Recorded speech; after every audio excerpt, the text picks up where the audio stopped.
this is like fun with other, running friends. So I'm like, I'm going to do it because I knew it would put me in a good mood. You are my BRF. What's happening, Erika? There for your victory lap. Yeah. Whoa! How did that happen? How did you do that? And all of a sudden I go to zip it up and I'm like, why is the zipper in the front right now?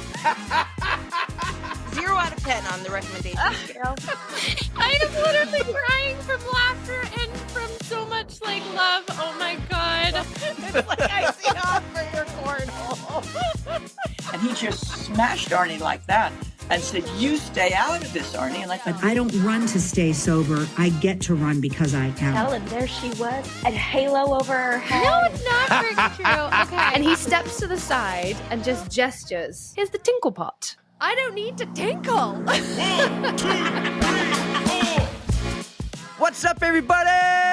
Welcome to episode 154 of the On the Runs podcast, and happy first day of spring, everyone! The beer companies might have forgotten that spring comes before summer, but Erika doesn't care. The snow is melting, the rail trail is starting to bloom, and today we finally get to catch up with a couple old friends from the pod, one of them for part 2 of her incredible story. But first, I need to say hello to my amazing, kick-ass rock star of a co-host, 6-star Erika. What's up? Que pasa? Que pasa? I'm wearing my hat. Que pasa? What's going on, Erika? Erika is happy. It is springtime. My rail trail is melted. I can go for a run without slipping and falling and hurting myself. And yay, Sam Summer. You might still slip and fall or trip on something. You might. Oh, don't curse me, man. Don't do it. But happy first day of spring. I Yay! mentioned we get to catch up with a couple friends of the pod. One, we have an amazing guest today coming back for part 2 of her amazing, incredible story, and we'll get to her soon. But first, we have the person who brought her to us in the first place over a year ago. We have Patrick, a.k.a. Ringo Starr, back on the On the Runs podcast. What's up, Ringo Starr? Hey, hi, guys. Thanks for having me back. This is awesome. What's up, Patrick? Good to see you again. This is a wonderful, wonderful evening now that we get to talk to you, in addition to our guest today. But we are so happy to have you back on. Thank you. I appreciate it. I've been great. Did a little bit of traveling, went down to Alabama, ran this race to the cave. How cool. And that was pretty neat. And I've got another trip lined up here. It's to Colorado. You may have heard about that trip. Yeah. Rub it in. We would have loved to have been there. Erika still has the days off from work. She can still go. It's not on me why she's not going. Hey, I got notice. Group effort. Yeah, it was. It was supposed to be a group effort. Guess what's in the mail? My race number and T-shirts. They already sent it? Yep, I got notice. It's already in the mail. So I guess you're not getting yours, huh? Well, I could still do the virtual. True. Ooh. Yeah, I could get a T-shirt. That's I could. true. But hey, man, you've been in the news. You've gone viral a little bit this week. You were on another podcast. Not a big deal. It's a pretty big freaking podcast. Track 10 of the Ali G show. And some news broke, Patrick. Some news broke. And I think Paul McCartney is a little upset right now. But we should get to this. I think for anyone who didn't listen to track 10 of the Ali G show, we're going to play you a little clip here. And you guys can hear it from the man himself.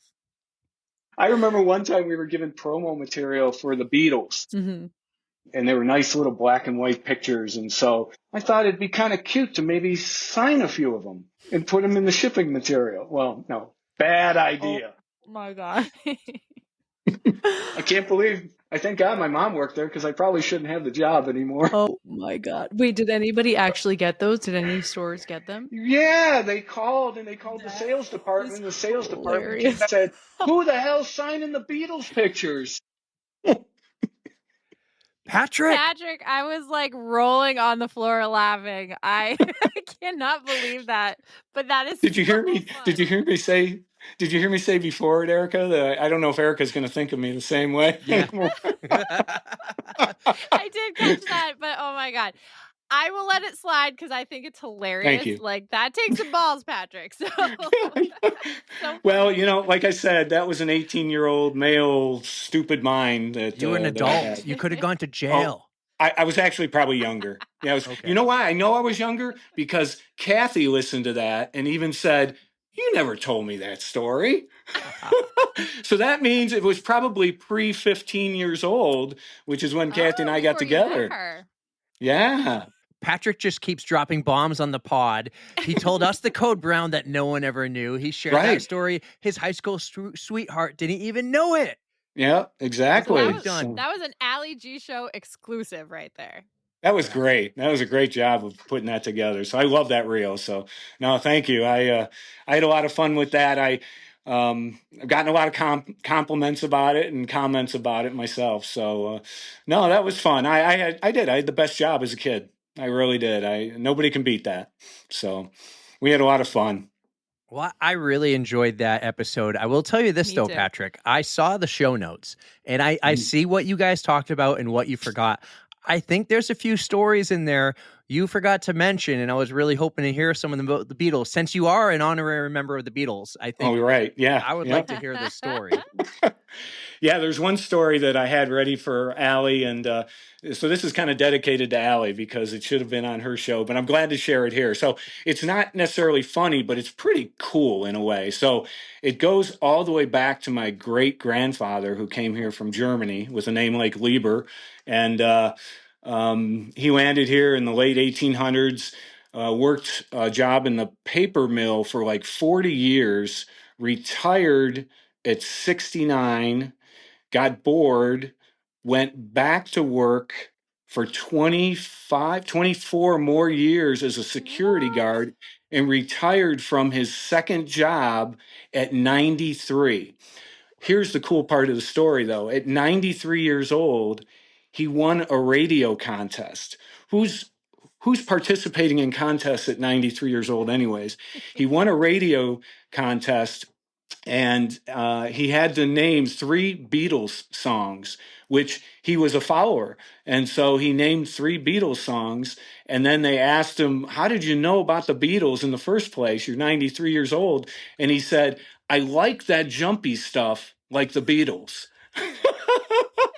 So Eric and Erika, I don't know if any of us will live to 93, but boy, would I love to live to 93 and say to somebody, "I love that jumpy stuff like Pearl Jam," or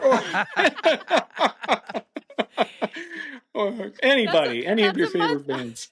That's a much better answer than I probably would have given. I would have been like, "What? Do I live under a rock? Like everybody knows the Beatles. Come on." So that is so fun. Yeah, and that made the paper because he retired from 2 jobs over his career and then won this radio contest. So I was only 3 when he passed. I don't remember him at all. But anyways, that's a great. Though. Yeah, exactly. No, I got to surprise my mom on the Fox. That was great. Do you know that I actually tuned in? I tuned into that station recently. It's still a classic rock station. Do they still do, "Hey, Mom, I'm on the Fox"? I don't know. I don't know, but that was kind of cool. So yeah, I had to check them out because I thought somebody's going to go and look at the frequency and see what they're doing. But they're still a classic rock station. That's awesome. So that's awesome. I don't know, like Erika, do you listen to like old school radio still? Like everything Spotify, podcasts, like on your phone now. It's very rare that I actually tune into a radio station. It is also rare that I do, but whenever I hang out with my dad, he has a great taste in music. His music spans all genres as well. But I have a playlist that I like to call the classics. And I have all of his favorites on it, songs that remind me of him that I'll break out every once in a while. So Donnie, there's a playlist I listen and it reminds me of you. So that's cool. Good story. We have a radio in the shipping department of our work, and I love when I go in there because they're playing 100.7 WZLX, Boston's classic rock station, and it's cool when you hear that audio because it's different. It's not super clear. It's not like crystal clear, and it's like nostalgic in a way. And it's fun to have a radio like that from time to time, like at the beach, right? Maybe or on the boat. Oh yeah. And if you're just playing a local classic rock or country radio station, that's kind of cool. I still enjoy doing that. But I do think I've always wondered if I ran into someone like an announcer for Sirius XM NASCAR radio, I would say, hey, I'm just curious with all the podcasts out now, like, has radio taken a drop? Have you noticed a drop? If you've been in radio for 20 plus years, has it taken a drop? I would be really curious to know that, because that's all the content, audio content I consume now is podcasts and stuff on music on Spotify. I don't know. What about Patrick? How do you still take in your music? It's all Spotify. It is. I buy the commercial free one and I listen to your playlist. In fact, I have a comment about the playlist and your upcoming guests too that I can share here. Ooh, we'll get into it. We'll get into that real quick, but I have one more music question for you. Since you're a part member of the Beatles, you know all the stories from behind the scenes. Patrick, did Yoko Ono kill the Beatles? No, I don't think so. I really don't. I mean, relationships are weird, right? And who knows, but I think they were all starting to see that they wanted to go their own direction. And, it was inevitable. But boy, is she an easy excuse, if you ask me, right? So I don't know if I believe there it. She is. Yeah. So kind of like the evil stepmother of Dale Earnhardt Jr., an easy excuse, right? Okay. Yeah. All right. I don't know. I don't know much history about the Beatles, so I figured I'd ask the expert, the inside source from behind the scenes, the fifth member of the Beatles. So, because I was there, right? Yeah. It would. You know what would be really cool though, if you like had one of those posters, like, and you just held on to it. That would have been cool. Yeah.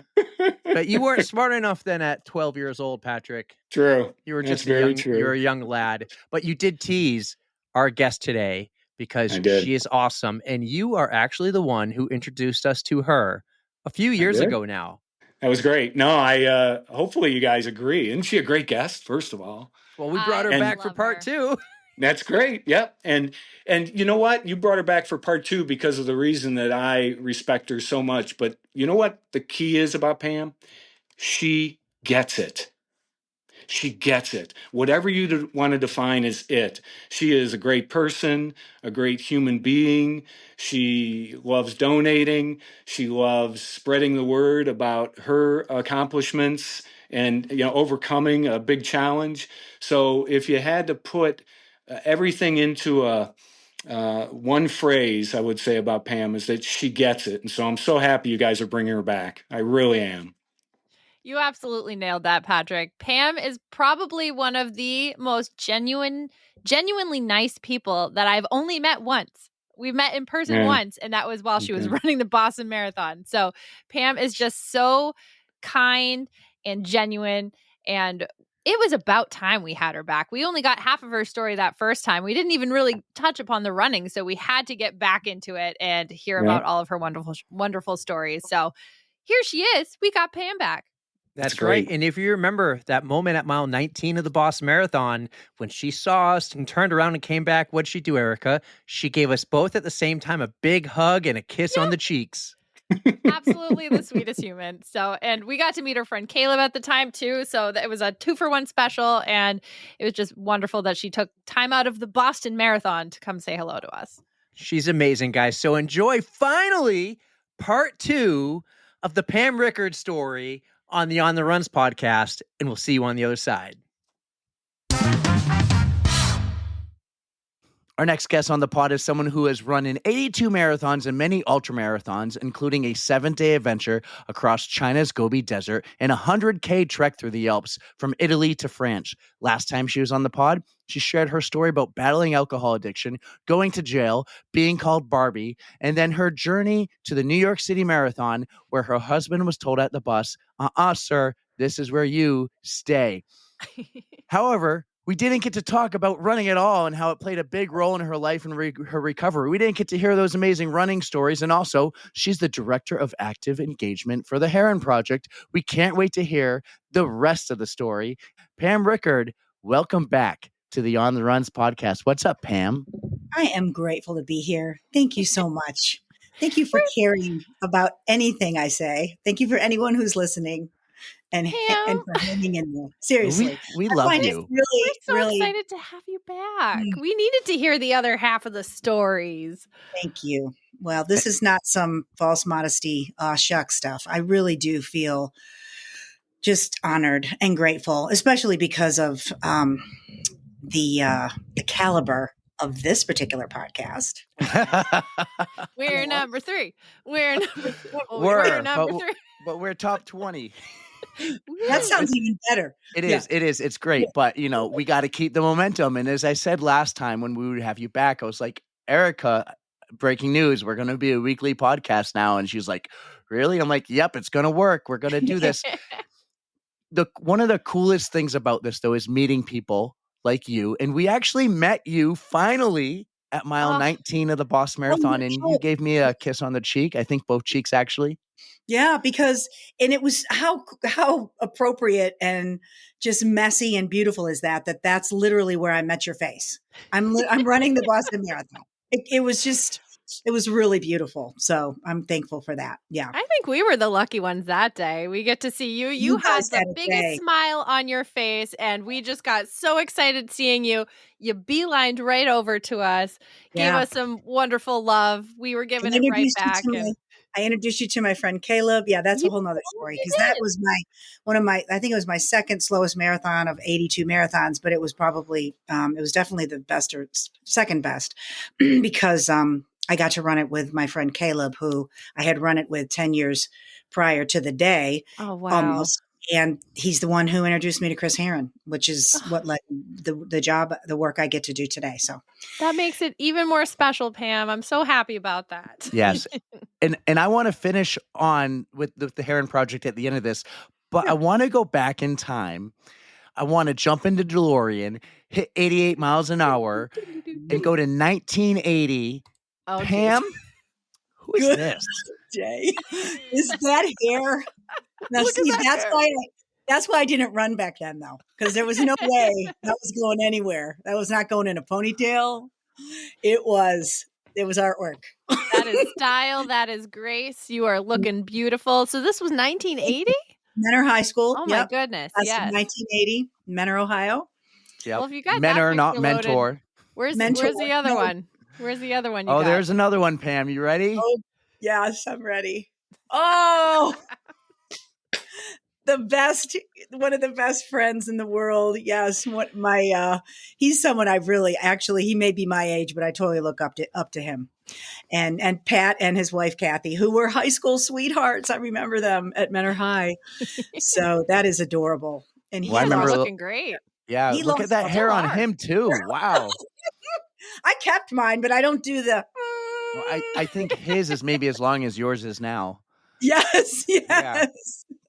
That was great. That was great. Love that. Well, yeah, that was fun. That was fun. Thank you for finding that. That's so cool. Yeah, absolutely. I do my research. You I go to local libraries. I pull up yearbooks. I do what I have to do. I'm not done sharing though, Pam. We have one more thing I want to share with you, okay? So last time you were on the pod, you left and you said one of the greatest lines in this podcast history for like 130, 40 something episodes. It might be on our intro soon. By the time this is out, it might be like a line that you hear every day you turn on the podcast if I do my homework. But Pam, this is what you left us with last time on the pod. I definitely want to get this in this one, and I'll probably say it the next time we meet. Mm-hmm. I don't run to stay sober. Okay. I want to be clear about that because I know that it is a great tool of my recovery, but I don't run to stay sober. I get to run because I am. And when I know my brain, and if I start thinking that this is my recovery, man, this is how I stay sober. No, because I've been injured. Mm-hmm. I've been sick. I've been off for months at a time. And if I used it as my recovery, I'd be in a world of hurt. How about that, Pam? What a line. I'm grateful for that line because I came by it honest. And I'm so grateful that our conversation brought that out because it's 100% true. And it's even more true today than it was a year ago. So that means a lot to me that you found that valuable and useful as well. Yeah, that's what this is all about is, if we can share these things and then, take what works and throw away the rest. And, if something inspires you or helps you. But yeah, that's really important to me, because even since we met last time, I was getting ready. I was training to go to Tokyo to run my 6th star for the World Marathon Majors. And I was I was registered for Tokyo 2024 for March 2024. And shortly after we met, I got sick in January, and I ran almost nothing in January and the first part of February. So I had to skip Tokyo, and that was hard. I know, because I was in. Yeah. And I had the arrangements and everything, but Tom and I, we made a choice. And I mean, it's a luxury problem to have, obviously, but with the expense, I knew that the cutoffs were very strict for Tokyo. So to go over there and potentially not finish, I just felt like it was a better idea to wait for another year. So that's what I did. But and it was hard, because during that time, I mean, I was thinking I was all that. My running was going really well. I had just run, 8 marathons in 2023 and felt really great. But I was run down. It wasn't COVID, but it was a similar type of virus. Mm-hmm. So that was something that I lived in a real, almost tangible way, especially when I had to cancel Tokyo, my. So does that mean you're going to Tokyo this year? No, I didn't get in. Oh, okay. I tried all the ways. I tried all the tricks, except for running for charity, which I decided beforehand I wasn't going to go that route. Mm-hmm. And again, and even more interesting good news, though, since I talked to you guys last, we were approved as a charity, because the Tokyo never allowed any U.S. charities. They were, which is fine, but that's just the way it's always been for years and years, until 2026. So they have a program with a company that I work with, and they're wonderful. And again, everything comes back to relationship building. And fortunately, I mean, we're not the only charity, of course, but we were able to, we were invited to purchase some Tokyo 2026 bibs. The other good problem is that I ended up with 8 bibs, and they're gone. So I'm not taking one, because I just wouldn't take one before. I've raised money with one of our bibs before. Like I did it in Dublin. I've done it for New York, half. But for something like this, it's not wrong, but it's not best practice to me, because if the bibs are going to be taken by those that, that's my job, is to raise funding and awareness for the work that my colleagues do. So the more people that I can bring into our community, the better the work is. So I have 8 bibs, and they're all spoken for as of right now for 2026. I know. Get your chance, Pam. It'll happen. I know that those stars aren't going anywhere for you. Yeah, maybe when you do, we'll get to go too. Yeah, that's how the world works, right? Yeah. Different. I mean, we've had many conversations about that with other friends of mine also that have not gotten in yet. So yeah, yes. We'll live podcast from Tokyo. We'll do some fun things out there. We'll run a marathon. That'll be like, we can dream. Yeah, I want to get you there first. You're the one who. Pam, someone called me once and told me, like, I want to send you guys here and there in one was Tokyo to do live shows. I was like laughing. You're out of your mind. But they believed in us so much. And it was so cool to hear. And yes, it will happen. I can dream, Erika. But Pam. Honestly, look where you've come. And that's what this conversation is about, right? Because that girl with the sausage curls, was never going to run a step. And it wasn't that I was like, I hate it. I just it wasn't in my wheelhouse. It wasn't in my world. I wasn't athletic.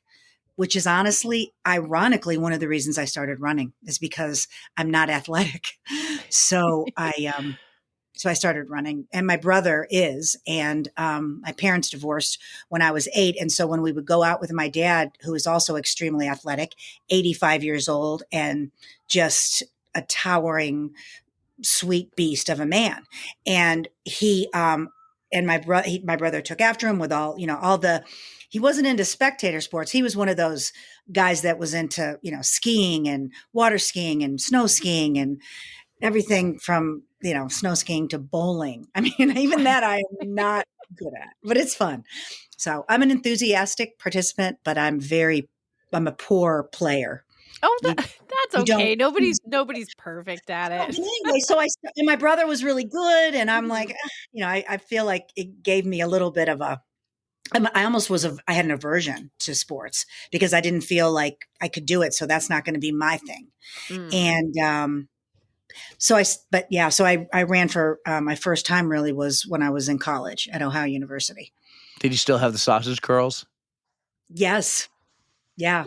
And we entered a 5K as a joke. I don't know if I shared this on our last podcast, but my first race, and when we tell stories, it sounds so black and white, like, oh, I remember the exact moment, right? But so it was a little bit messier than this, but it really was an exact moment in some ways because we were out, Ohio University, it's called Uptown, and it has, it's known as a fantastic party school because it is. And not everyone, experiences the disease of alcoholism after attending there, but I did for good reason.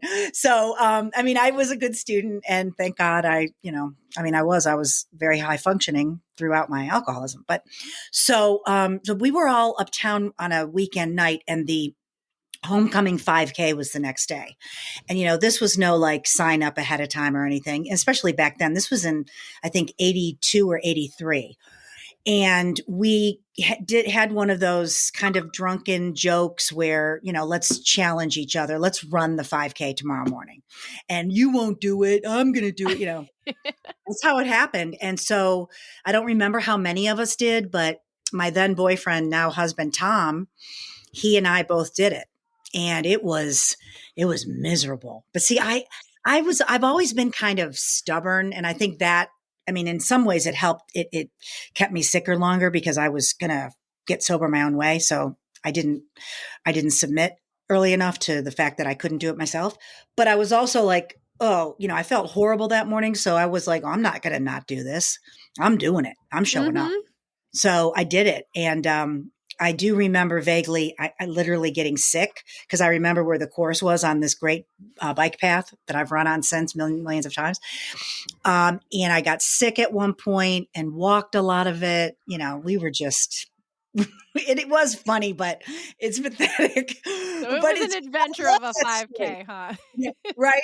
It's bad enough you're first, but hungover but I love this story now, especially because I am married to that man that I did this with, and we've gone, to hell and back a couple times, but we have really, really grown, and we both run with joy and gratitude now.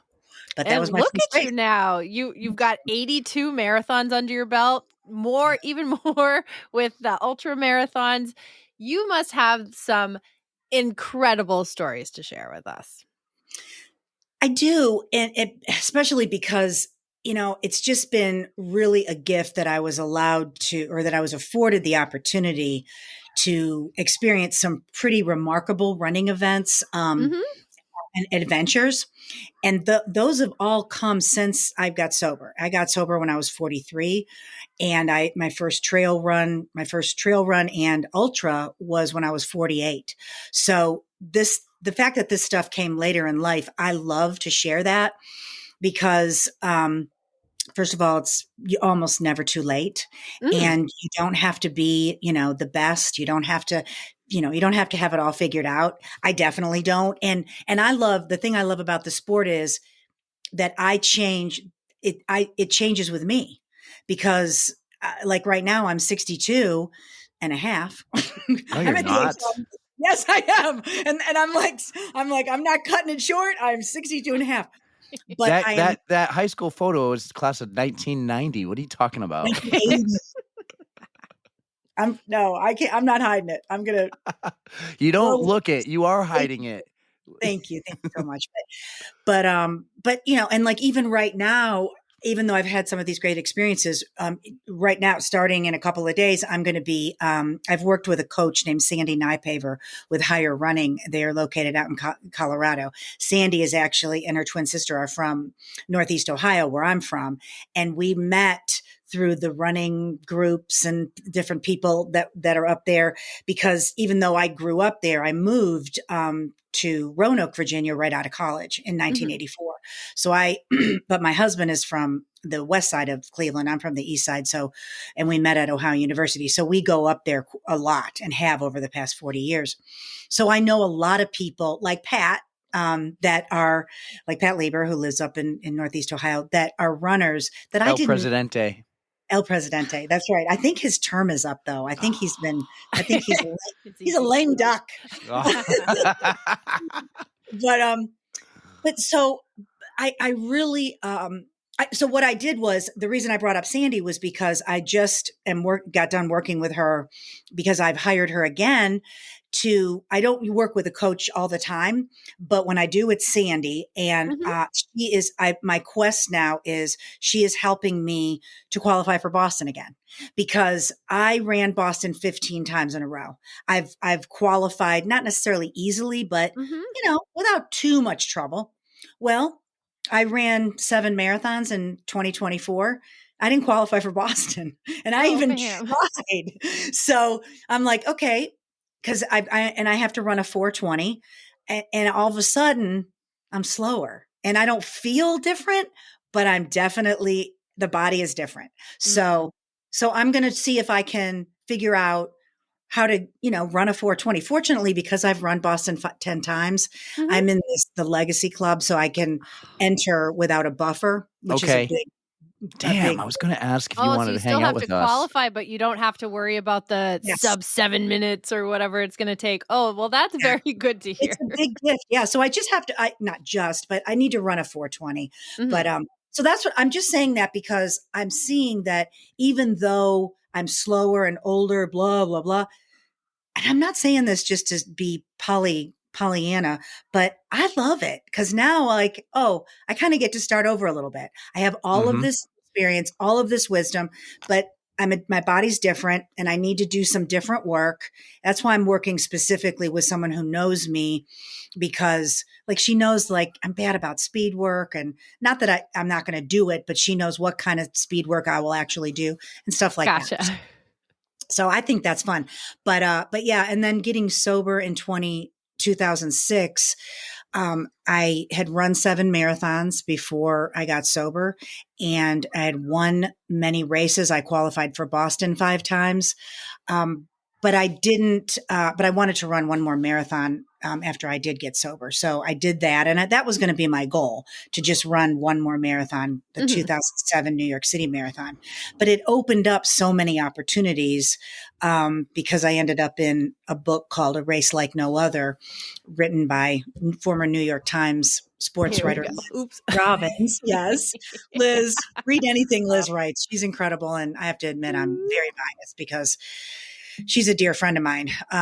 So our story is incorporated in the book because, when you get into New York or Boston or the larger marathons, and they email you a lot. And I was hanging on every email because we decided I would try New York. I got in on the first time, in the lottery, which is unusual.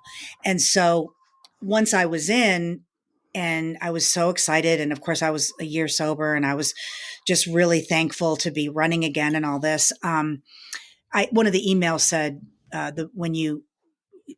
Liz Robbins is from New York Times, has been commissioned by HarperCollins to write a book about the 2007 New York City Marathon. If you want to drop her a note, to tell her why you chose New York.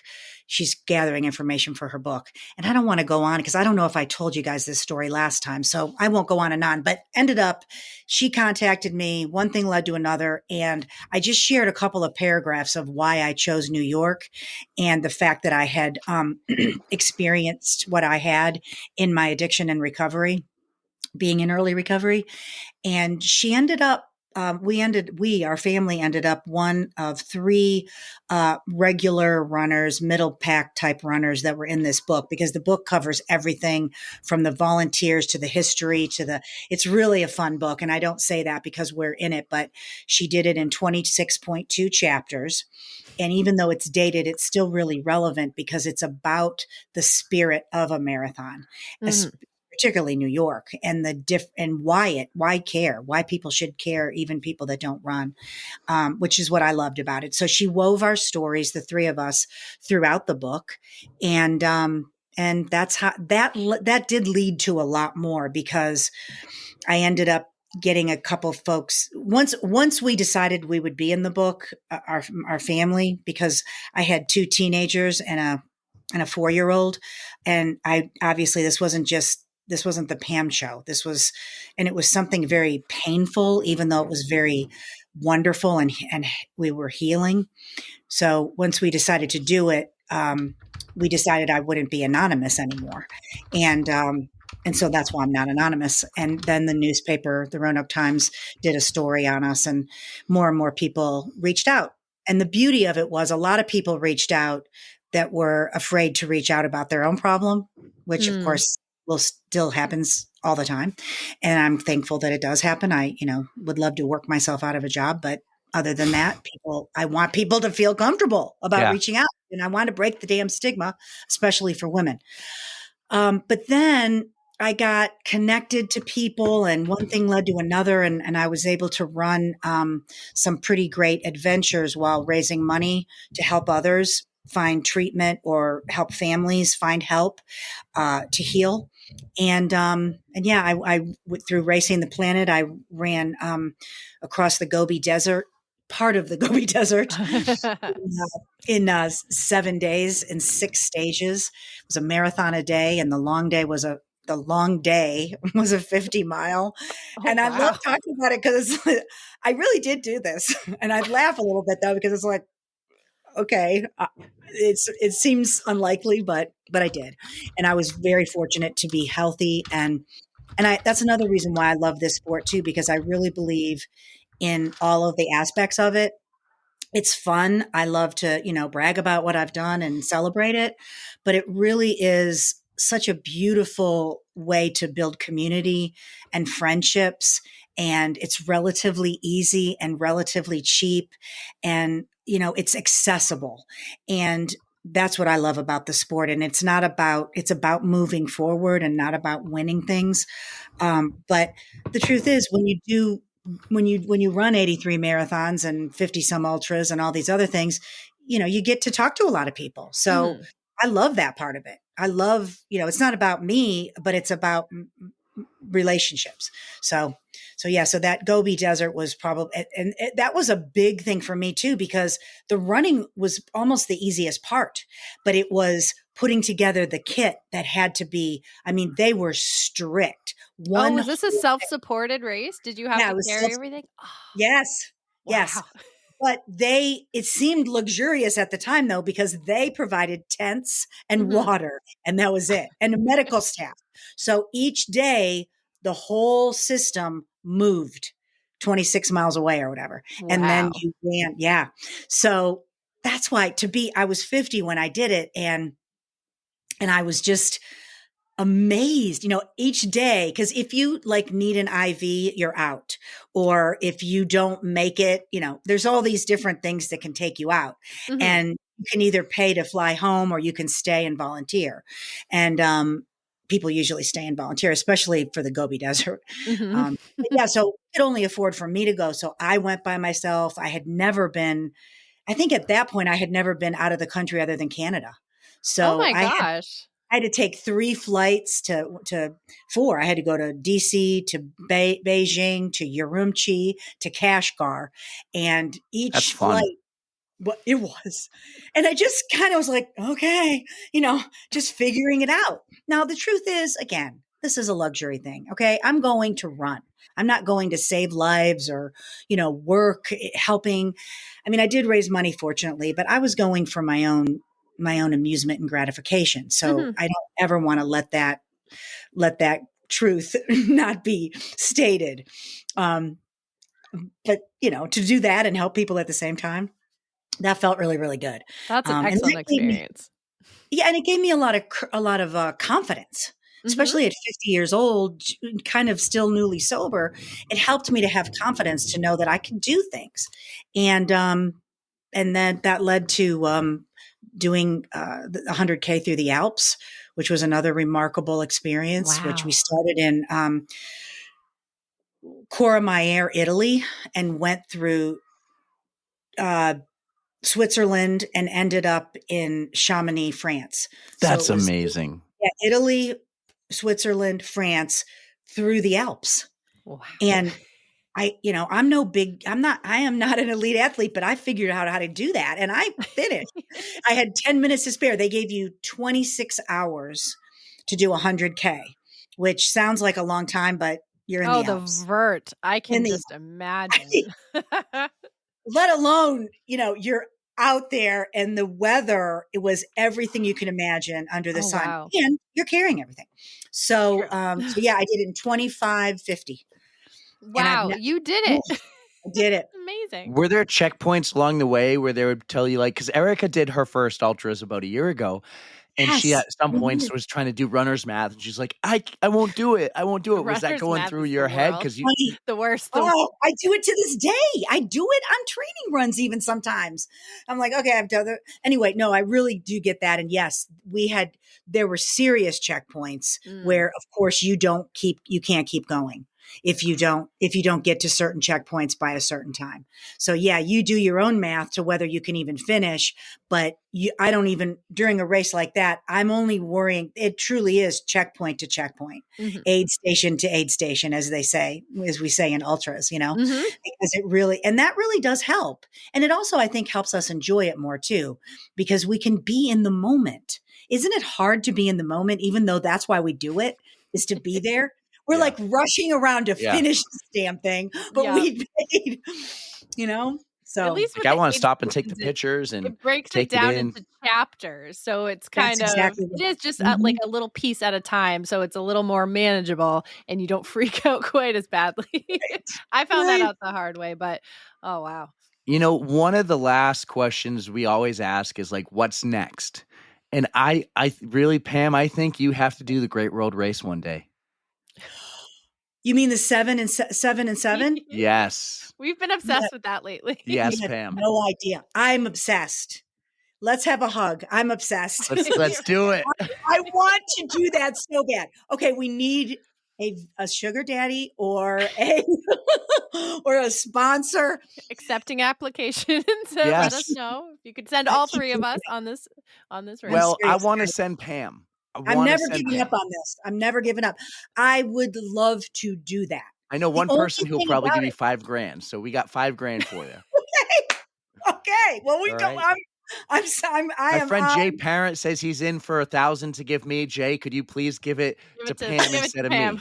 You guys are so amazing. No, seriously, because I'm so glad you brought that up, because that is one thing that I keep looking at it, but the cost is, doing it. I know it would be exhausting. I know it would be hard.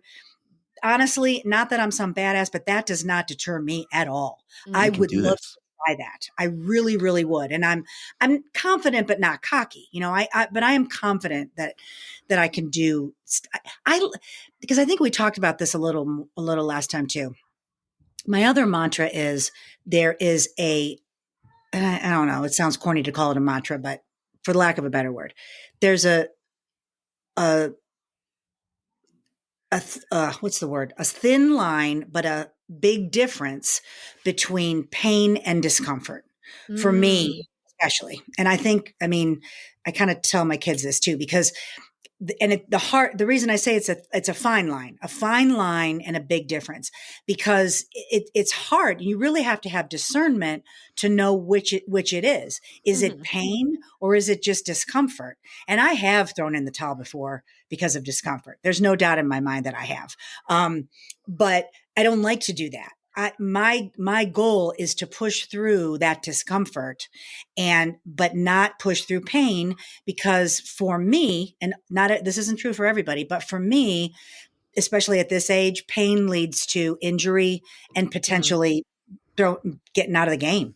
Exactly. And I don't want that. And I also know that it's not humble. It's arrogant. And my disease before I got sober was a perfect storm of arrogance and fear. So that's something I have to keep a close check on. Like my recovery program is really about that. I haven't had any desire to drink. I never take that for granted, but it's about that's even like doing stuff like this.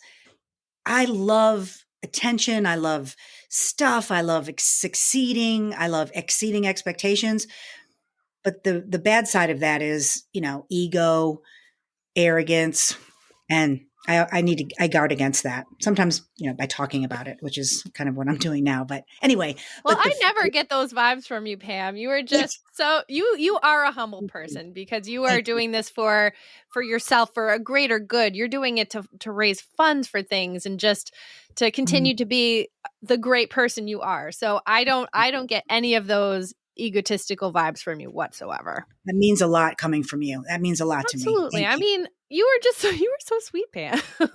So I appreciate everything that you're doing for your health and just for growth and to continue to just be a wonderful person. I love the energy you're putting out into the world. Oh, thank you. Well, I reflect a lot of it too. And that's another thing I tell people a lot, the people that I work with, especially my teammates, I call them, and these aren't necessarily my colleagues, although it's true with my colleagues too, but all the teammates that come my way through Herren Project is that my biggest goal, or my primary goal and my biggest joy, is meeting people where they are. Yes. And that gives me so much. And I'm much more of a reflector than I ever was before. That's why, I mean, not drinking obviously is the key to my life, but it's so much better than that. It's how it's changed me into more of a reflector than a kind of a teller, or this is me and this is why this is the right way and blah blah blah. Anyway, well, Erika mentioned how you awareness of spreading awareness for health and mental health. One thing you did was you did exactly that by running across the country with a team. Tell us about that. How did you run across the country to spread awareness for mental health? And when was this? Well, you guys, there's so many good stories here. I'll try to keep it short. It was in 2016. No, spare no details. Oh, God, this was so fun and so cool and grueling. And it was like, it's the one example of everything we're talking about. I was asked by the incredible Charlie Engel. He texted me one night, and then we got on the phone, and he texted me about it, and then we got on the phone and talked about it. He said, hey, he and this guy named Chris Martin that he met while running an ultra, the Badwater Cape Fear 50 miler, that year they had been running, and they were talking about mental health. And Charlie has been sober many, many years. And Chris also was recovering from some mental health issues. Chris was a very successful entrepreneur. So he and Charlie got talking and said, we should do something. We should do something big to create more awareness about mental health, especially because there's all of us, even in this race. I bet most of us are here either because of or is inspired by, help enhancing our mental health with this sport and or recovering or healing. And so they got together and created this brainchild of they were going to run across the country, but do it with a team of 6 and then dot across the country and do it as a relay. So while one person was running, the other folks were sleeping, eating, or talking and sharing and presenting. So it was a logistical madhouse, but And it was very messy and imperfect, but it worked. And this is another thing I'm so glad to talk about because we did it. And so Charlie called me that day and said, I met Charlie through recovery as well. And through my running and my recovery, and just kind of knew him, not super well, but well enough that, he knew me enough to say, I bet Pam would like to do this. And he kind of wanted to have a mixture of genders and ages. And so I definitely was the oldest. There were 3 females, 3 males. I was the oldest. I was the only Wisest. mom. Yeah, I was. Because I was also the only mom that had 3 kids by C-section. Excuse me. I think I can run across the country. Anyway. And so, he chose us. When he first asked me, I said, God, I'm so honored that you would even ask me. But of course I can't do that because, I work and I've got this family. But one thing led to another. And, when I mentioned it to my husband, and then I mentioned it to Chris Herren and my boss at the time, and we all had some conversations, and it just didn't seem that crazy. And they said, if you want to do it, Herren Project gave me the best possible answer I could have gotten. And they said, you can do it and we'll support and we'll be part of it. You can do it and we'll just say, you can have this time off to do this. It's great. Or you can not do it and we can be a part of it. Or we can not do it at all and not talk about it again. It was like, okay. There were no other options. I just remember them giving me those four spelling out those 4 options. So I chose, let's do it and let's do it together. So Mental Health America, which is the oldest mental health organization in the nation, and Herren Project were the 2 nonprofits that we kind of highlighted. We only raised like $2,500. It wasn't even about raising money. It truly was about raising awareness. And it was called the Icebreaker Run. Charlie and Chris named it because they wanted to talk about breaking the ice and breaking the ice about talking about mental health issues. And it wasn't only about addiction recovery, of course, it was about all types of mental health issues. And so we started May 16th or 17th. My birthday is May 16th. So I think it was midnight on my birthday, May 17th. And we started from the Santa Monica Pier, and they had mapped out a course of course.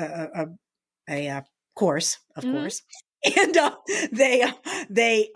we had to choose southern roads because of course we weren't running on the highway, and we had to figure out different way. Logistically, we could have the whole show talking about it. But, and we did it with 2 of those American type, campers, those RVs that you see on the road that are with the America mural on the side, those kind of generic looking ones. We rented 2 of those and 1 white van, big 15-person van. And we had 5 crew members and 6 runners, and 3 women, 3 men. I was the oldest. And we all had ultra running experience. We all had kind of a voice and some type of a platform in the space. My thing to Charlie was, Charlie, nobody knows me. Nobody cares. And he was like, okay, that's wrong, because that's what we want. We want people who have a compelling story, who are authentic, and that really can speak to this situation in a normal, everyday way. So I was honored that I kind of, because I wasn't anything special, I was chosen. And so we started there, and then I got to run the first shift. We actually did the first 2 miles together off the pier and into Santa Monica, and then toward LA. And then I was runner number 1, and we had runner number 1 through 6, and we would run, and we broke up into doubles. So each shift that we had, like in the beginning, I was paired with Katra Corbett, who's a famous ultra runner. She did it. Forgive me, Katra. You actually, and Charlie, big chops. They really had a huge following. But Katra and so I was runner number 1, she was runner number 2, so that we went out together in a white van. And I would get out and run my miles, come back, and she would run her miles. And when our shift was over, then we got 14 hours off to eat, sleep, do a appear at wherever we were, and then we would have another shift. The interesting thing about it, and the thing that really made it grueling physically, was every shift we would shift up 3 hours. So that's why we only had 14 hours off, because we didn't want anyone to only have the night shift or only have the middle of the day. So we wanted the shifts needed to change every run. So someone was running 24/7. We dropped pins to meet our next, our van. Mm-hmm. And that's what we did. And we needed to do it. I believe it was 24 days. Don't quote me on that. I think we had to do it in 24 days because we finished in DC at Mental Health America's national conference. And we finished running on stage, opening the conference. Oh my gosh. Yeah. All right. The runner's math is like going nuts in my head. So how long were the mileage that you guys had to do? Like, how did you break it down? Was it more like hourly or? Yeah, we ended up doing 6 hour, 6.5 to 7 hour shifts, we called them. So when Katra and I went, we went to work for 6 or 7 hours, and then we had to run our miles. And so it averaged about a marathon a day, but it was messy because sometimes in one of our runners, he was chased by a dog and Chris Martin, he didn't break his ankle, but he tore his Achilles. So he stayed with us, but we had to get we were in Dallas. We were outside Dallas, and it ended up being Katra's partner, Phil Nemo. He flew out and he became he took Chris's spot. Gosh. Yeah, it was really amazing that worked out. So because Chris and Katra were together, then Katra, which I totally understood, then we had to switch partners so that Katra could be with Phil. I mean, not Chris, understandable, Phil. Yeah. So anyway, but it was so hard because it's like it's like a treadmill. You cannot get off. Mm-hmm. And so we had this idea that we were going to be sleeping in these RVs and taking showers. It never happened. The shower immediately became a storage area for everything from Coke and Red Bull and bars and all this other stuff. And then, so what we did was we would get a room every once in a while. And I got to give Charlie and Chris credit because they really did stay on top of this stuff. And our folks back home, my teammates at Herren Project, they were staying on top of it, and other folks, because day one, our tracking messed up because people were going to be able to track us all the way across the country with, I think it was Race Joy or one of those apps, and it didn't. It fell apart. Oh, no. And I still don't know what happened. But so what we were doing, the folks back home were keeping track for us. And it's still up there now. If you look on Facebook, it's called the Icebreaker Run. And it's a Facebook page that I still own and I just don't do anything with. But it was very active and people they were following us. And as we got into it, guys, people were meeting us from all over. They would come out and this is where they're going to be. And this is where they're going to be. We met so many people that are still either running with us through Herren Project today, or we're still at least friends with and see at races and so forth. That's amazing. That's such a wonderful connection you get to make, especially when they just show up. You're like, wow. They showed up. Yeah. And whoever was running. Now, I will say though, that it was a little bit exhausting because I kind of like what I said about the Gobi. The easiest thing after the first few days, really, the easiest thing was the running, because as long as our bodies were semi-healthy, which we all were, thank God, your body gets used to it, right? And we could get out there and we weren't, running fast, but we could knock out our miles. Oh yeah. But the other stuff was so hard.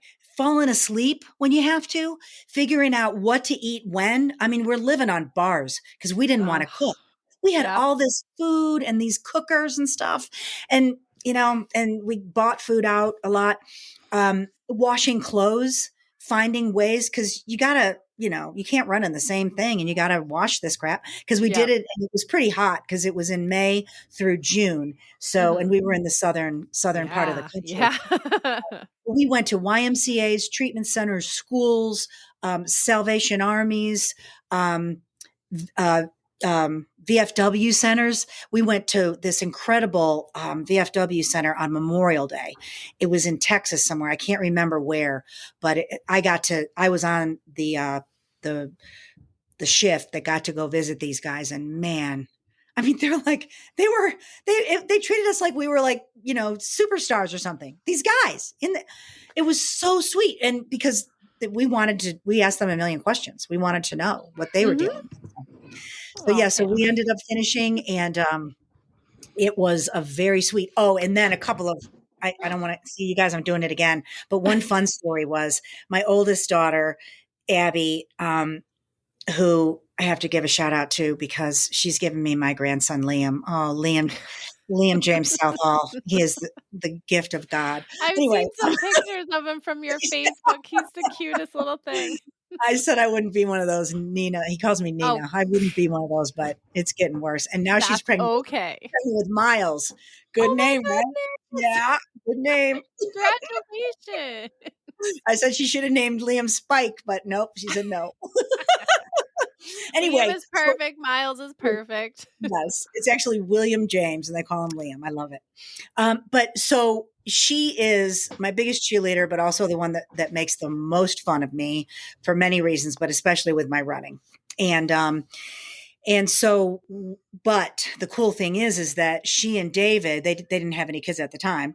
They had friends in Dallas. So she decides, David, let's drive to go see Kristen and Thomas. So they drive to Dallas, finds out. And it was funny because I had never used Friend Finder before. And she's on the phone with me while I was on this trip. And she's like, Mom, activate Friend Finder, accept my thing. And I'm like, I remember telling her, I don't have Friend Finder on my phone. I don't have that app. And she's like, Mom, it's not an app. It's on your phone. She gets me to do it.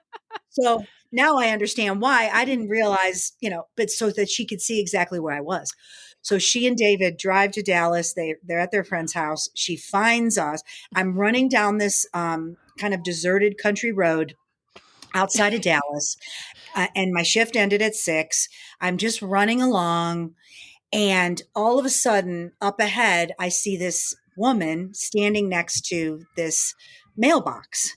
And I'm like, oh my God. I distinctly remember thinking, I am so friggin' homesick. And because I'm not usually like that, but I was pretty homesick on this thing. I said, that looks so much like Abby. It's making me crazy. And I got closer. And then she's going, but then, and I feel it now, if I really think about it, I was like, what is happening? My mind was blown. Then I'm like, okay, something's horrible. Because why would Abby be standing there? Oh, yeah. Super fast. And she's like, it's okay, Mom. And she's yelling, it's okay. And I was like, what are you? So yeah. So I'll never forget that. It was the coolest thing. And it all just worked out because like she said, Mom, I did not even tell anyone we were doing this. I didn't know, what you did in between your running. So, but we did get a hotel room that night. And so I finished, Abby and David then drove to the, she said, do you want us to get in the car with us? I said, no, I cannot get in the car with you. I have to finish this shift. We are not going to screw this up. It's got to be foot. Yeah. So Abby and David drove up to where the camper was waiting, and I got there, and it was so special. So we got to go to the hotel, get some food, and then I had to get to sleep because I had to get up again and do it all over again. Everybody and some of the other teammates did that as well. So the camper went to that hotel, and then the white van that carried the runners, they went ahead, and that's how we would leapfrog each other. I see. Speaking of the white van, I keep talking, but one other quick story was twice this happened to me, and it happened a couple of times to other folks too, but it happened to me twice where I'm running at night and the cops come up. Yes.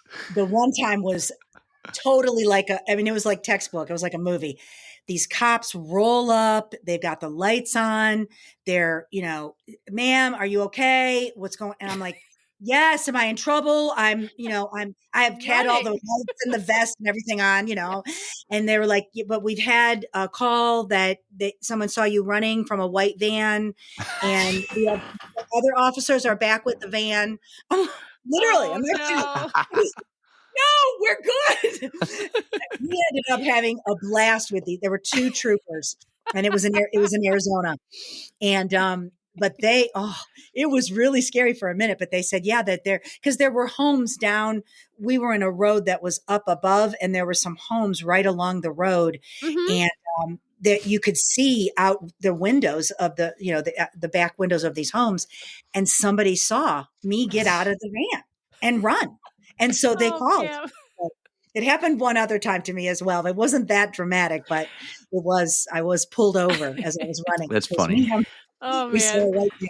That's like a usual thing for us. We do a relay up this way called Reach the Beach, and the whole thing is full Yes, of I know. white van. Yeah, so Yes, we're I used know to that. it. That's a But great I one. can just imagine going to somewhere and they're like, oh my God, she's running away. What's happening? And it's nice to know that people care enough to Oh, alert the police. I felt good about it. Yeah.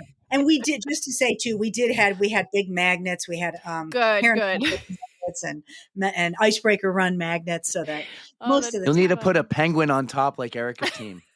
Yeah, that was a very smart move.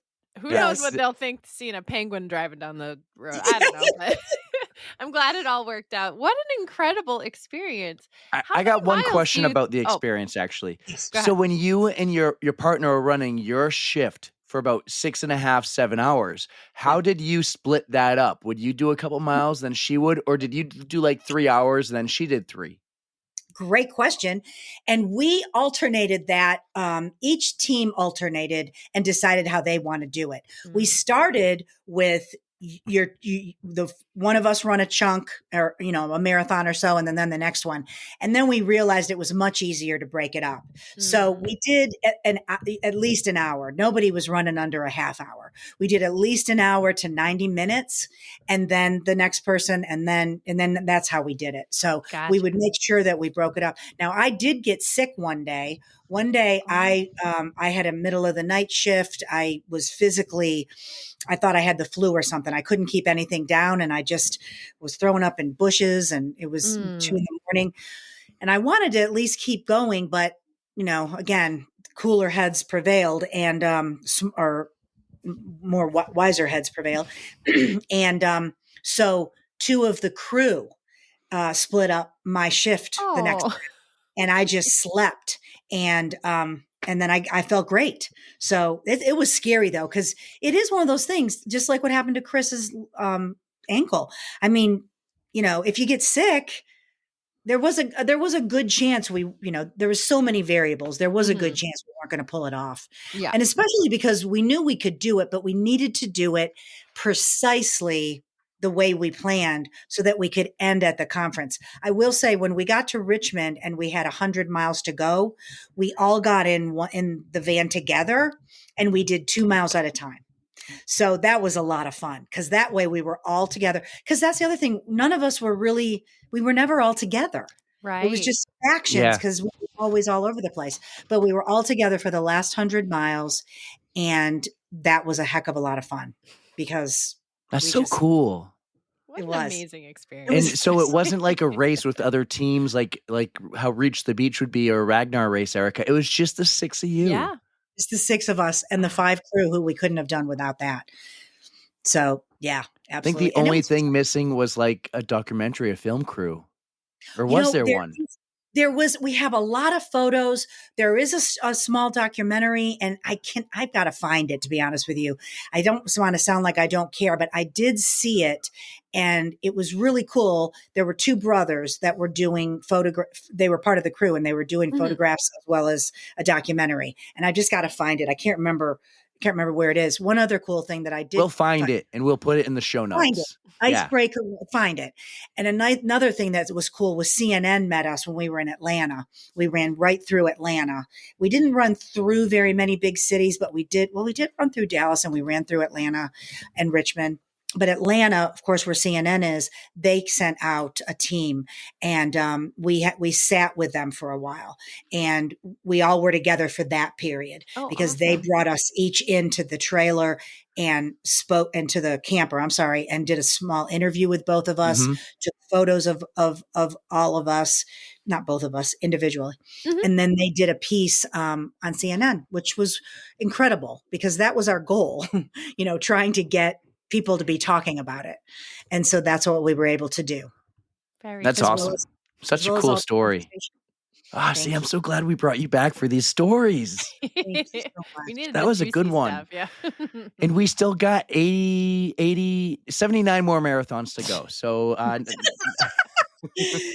well, my goal is to do number 100. I will just share this real quick because I'm my own PR agent. Breaking news, exclusive podcast exclusive here. I want to manifest this, not breaking news because I post so much crap, but I'm at 82 and I want to get to 100 at the Cleveland Marathon in 2026 because now I know when I'm going to Cleveland. Thank you. Now I know when I'm going to visit Nerd Country and jump in Jeannie Rice's pool, or it's Angela Pole's pool, but go to one of Jeannie Rice's legendary parties and tow my camper to Patrick Lieber's backyard. And I'm going to run in the Cleveland Marathon in 2026. When is it?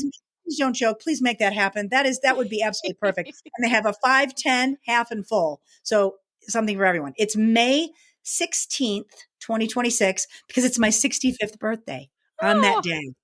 Wouldn't that be cool? And Cleveland was my first marathon in 1980. We're manifesting this. It's going to happen. It's going to happen. We might have to make 2 Ohio trips that year because we also talked to the race director of the Columbus Marathon. I don't know if you know Darius and Star. Darius. Yes. Are you kidding? Yeah. They're legends, especially Badwater and all that stuff. But no, they are legends from Northeast Ohio. Yes. I don't know. We're going to have to make a May trip and an October trip. Yeah. Well, we just talked to them and they're like, come to the Columbus Marathon. And we're like, we'll come in 2026. So maybe we're going to have to make a couple trips to Ohio. It's like going to be our second home. We could possibly for tax reasons, have an address there, our own zip code. I will give you my dad's address. There you go. My mom lives there. My sister, my dad. They can adopt you. You can use that. We love our Ohio PodFam because Nerd Country has brought us all together. I say we're New England, we're a New Hampshire podcast that's grown through New England, and then our next biggest state was Ohio.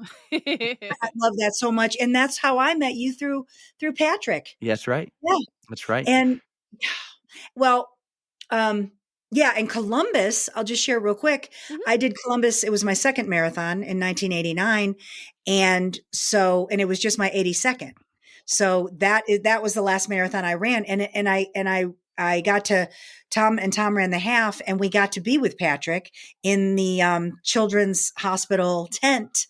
Because we donate to him. And so we got to That's awesome. That's awesome. So, That's so wonderful. Very special. Well, Pam, one thing I really want to talk about before we go, and we slightly touched about it last time, but I don't think I had the awareness to recognize how big the Herren Project was. So let's talk a little bit about the Herren Project. And I want you to tell me about the story in 2014 when you actually met Chris for the first time. Oh my gosh. Any teammates that know me are groaning right now and rolling their eyes because they've heard it so many times. They're like, oh, please tell us the story. No, I'll keep it short. Herren Project we actually are probably we look bigger than we are, but that's great because we do so much work across the country. So we're actually, grassroots organization started by Chris Herren in 2011. And Chris has his own remarkable story of recovery. His story of addiction is obviously incredible as well. And that can be seen through an ESPN 30 for 30 called Unguarded, which is quite dated now, but that's only because the real story, I think, has been since he got sober in 2008 and all of the work that he's done to help people since then. And one of those things was starting Herren Project in 2011 to help people and families, especially because he saw firsthand that it's a family disease. However you define family, it's a family disease. And that part was not being talked about enough, and still isn't, but definitely it's better than it used to be. And the stigma has been broken. Even over the last 10 years, since I've worked with Herren Project, I have seen stigma being broken in very real ways, even just my little neck of the woods. But it's enough of a sample to really give me some hope. So yes, I was in 2014. I was 8 years sober, running the Boston Marathon for my, I'm not sure, maybe sixth time at that point. I was there by myself that weekend, and I was to meet Chris at the Heinz Center, the expo, to sign my Boston jacket, which was my 2013 jacket that I was wearing because I was there the year of the bombing, and that jacket became, and that's a long story too, I'll cut short by just sharing that jacket became somewhat famous in my world anyway, because I had organically gained several famous running individuals signatures on that jacket. Yeah. Over the last year, and all of them happened by circumstance and kind of some cool stories behind that. But Runner's World ended up doing an online story about the jacket, and they contacted me in March of 2014 ahead of coming to Boston in April to run the marathon. Fortunately, I had qualified again. And of course, that was going to be obviously a big year because all of the folks that hadn't finished in 2013 were invited back to run. It was the Boston Strong year. And they asked me about the jacket. She said, Megan, I'll never forget. And we've actually become friends too over the years. The reporter that was assigned to the story, Megan said, who do you want to get to sign your jacket when you come to Boston next month? Who are you going to get? And I said, well, I don't want to be like a groupie walking around with a Sharpie in my pocket because the other signatures all happened so organically.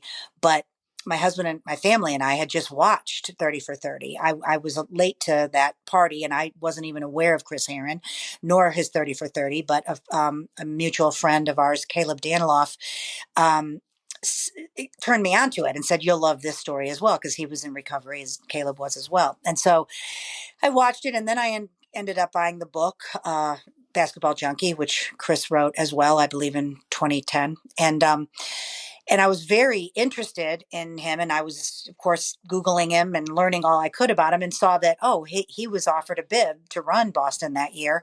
John Hancock was the sponsor still, and they gave him 3 bibs to run the marathon to raise money for Herren Project. Even though they were not an official charity, they were just given the 3 bibs. And I said, so if I met Chris Herren, I don't even think he's ever run a marathon. I know he's not a famous runner, but if I saw him in Boston, I would ask him to sign my jacket. And she put it in the story. And thanks to social media, they tweeted it out and tagged Chris and Herren Project.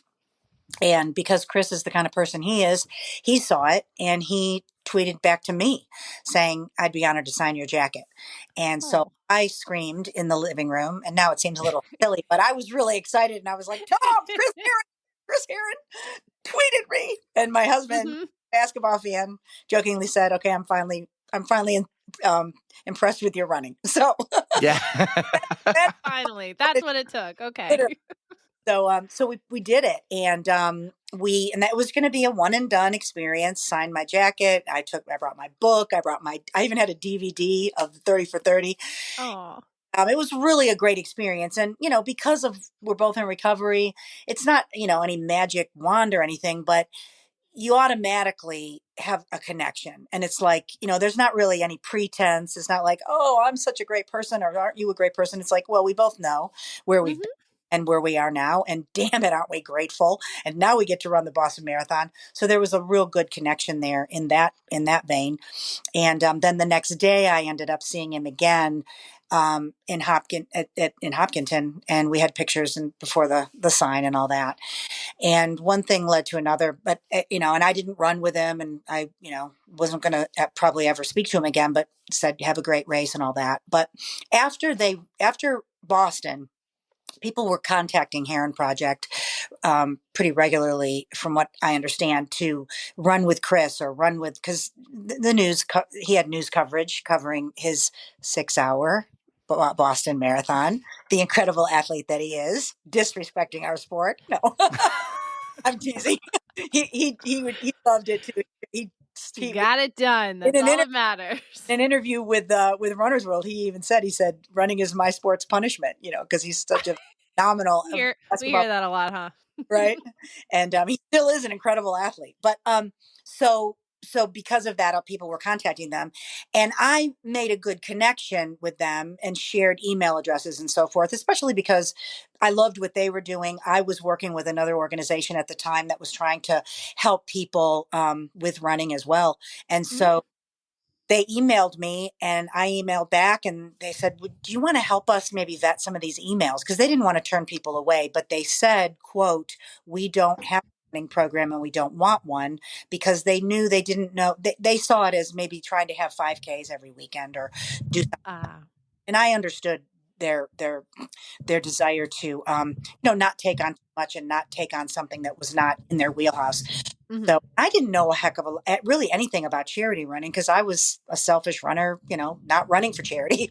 Not that that's a bad thing to do, but I just never ran for charity in all the years I was running. Even after, well, I shouldn't say that. I ran for recovery, but I didn't, I had not done the typical charity route.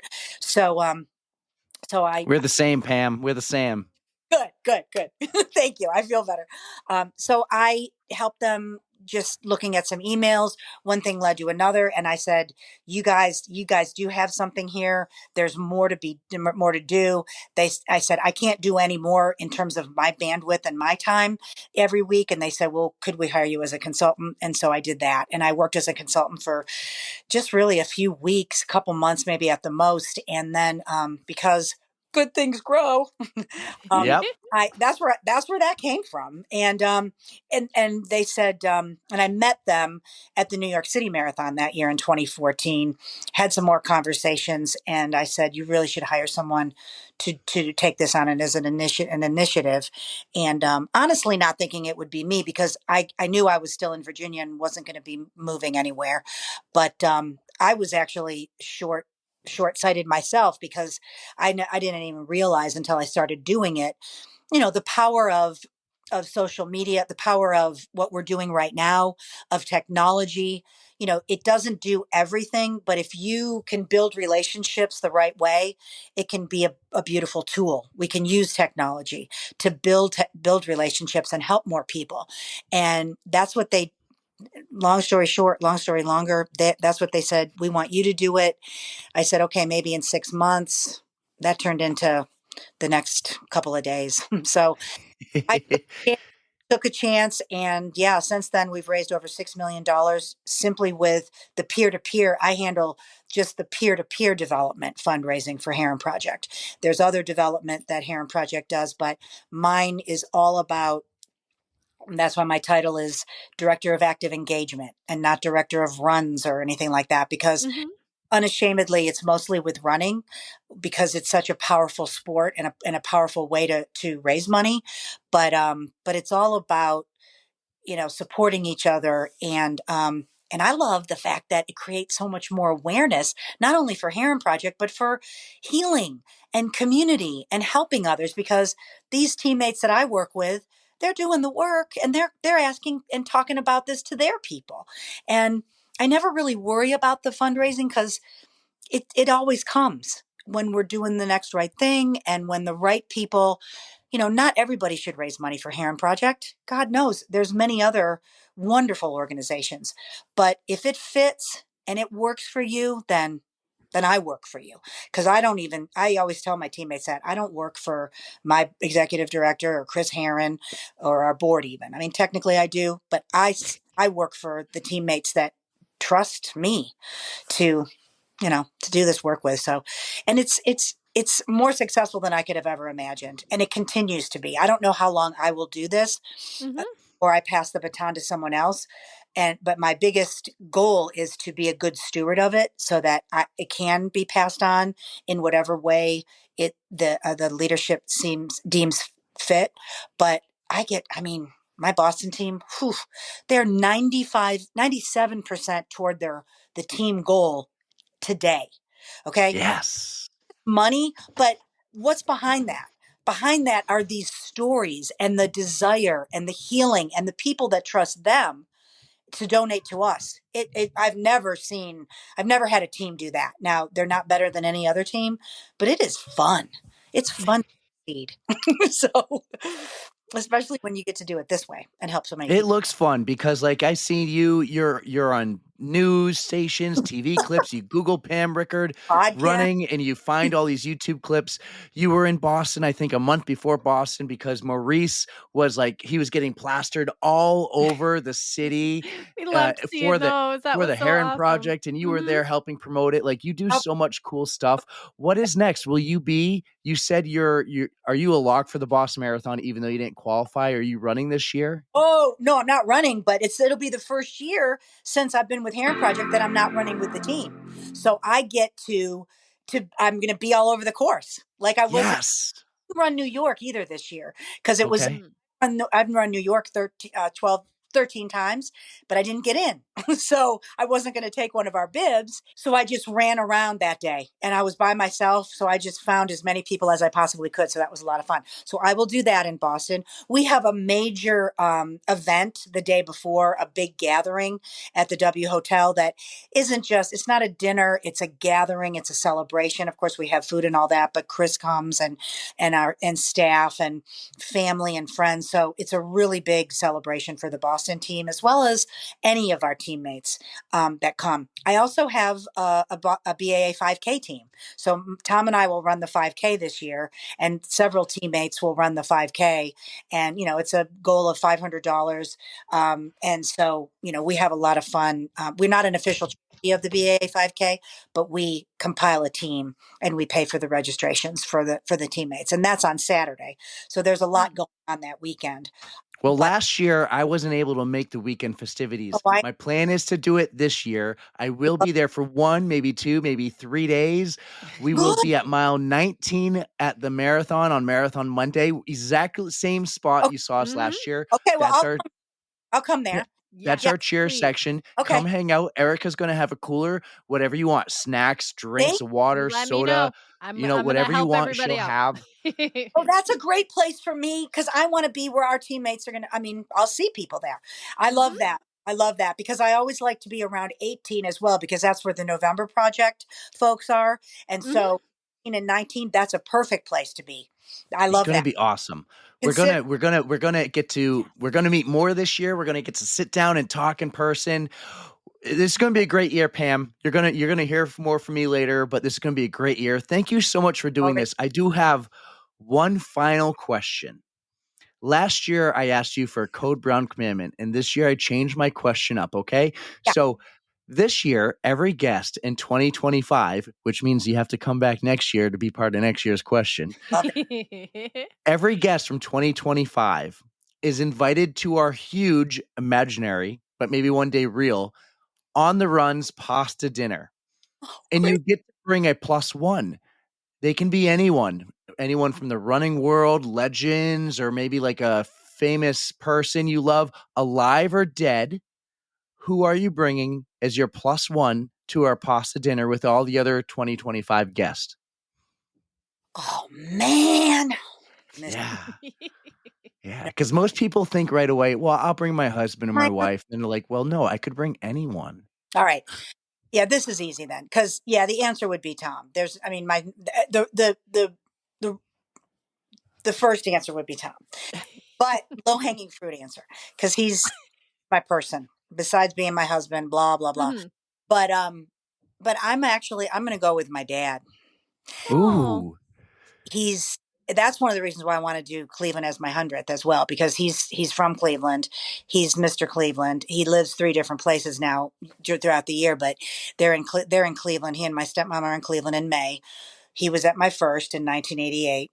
And my relationship with my dad over the years has been extremely, it's been dramatic in a lot of ways and was very hard for many years until a couple of years after I got sober. And it is one of the most amazing, even from all the relationships I've seen, one of the most satisfying, healing, lovely relationships that I've ever experienced. So I didn't even expect it. kind of was like, okay, yeah, I'll get along better with my dad because I'm sober and, I'm a different person and all that. But it's beyond that. It's a gift in spades. And he has been an incredible supporter of my running. Back in the day, he was not a supporter, but it wasn't his type of sport. He was skier, the mover, the shaker type. But so what he did for his 80th birthday, he trained for and ran the Cleveland 10K. And it was, and I got a big 11 by 14 photo of him, and he did it for Herren Project. So he's got his Herren Project gear on, trucking along, coming toward the finish line, 80 years old. So full circle. Goal is to run, when I run my 100th, his goal is to run the 5K. Yes. At 80. You know what's really cool about that answer is just before we started, I was actually listening to the episode and you mentioned your dad because your dad paid for a if not all, a large part of your rehab. Oh, yes. And you said at the time it was tough because you weren't on talking terms with your dad. Mm-mm. And it got worse before it got better, even after I got sober. It really did. But that also, and it's easy to say now, but that's a beautiful thing because it's messy. And it's a beautiful thing because I want people to know, whether it's addiction or recovering from anything or healing relationships, regardless of the trauma that broke the relationship, healing is possible as long as there's willingness, right? Mm-hmm.